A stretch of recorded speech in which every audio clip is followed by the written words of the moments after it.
Pour assurer une Afrique émergente, il sera désormais question de prendre en compte la promotion de l'innovation et l'exploitation de la propriété intellectuelle.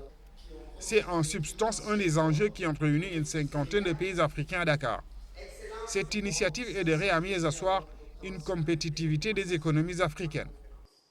Au regard de la place que notre continent occupe au classement des instruments tels que les brevets d'invention, nous devons reconnaître que si les organismes de propriété intellectuelle existent en Afrique, c'est plutôt pour réguler des besoins commerciaux des grands pays industriels que pour marquer réellement la place que cette question cruciale devrait occuper dans les politiques de développement des pays du continent.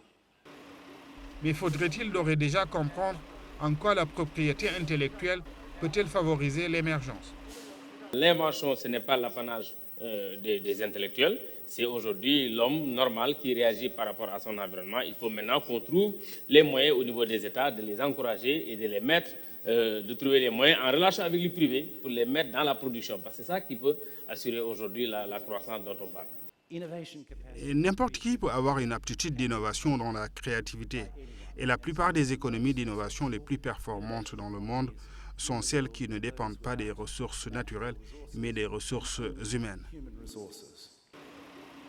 Dans cette nouvelle génération du savoir, les défis de la propriété intellectuelle restent cependant à être relevés, car l'Afrique dispose en théorie de potentiel à faire valoir. Il faut qu'il y ait d'ailleurs, dans un premier temps, cette culture de politique de recherche, qu'au sein des universités, ils reconnaissent l'innovation dans les travaux de recherche. Deuxième chose, qu'il y ait au sein du pays un accès, un endroit où ces prototypes peuvent être traduits dans des projets de développement. Cette rencontre de 3 jours est initiée par l'Organisation mondiale de la propriété intellectuelle OMPI et l'Union africaine, en partenariat avec le gouvernement du Sénégal et l'Office des brevets du Japon.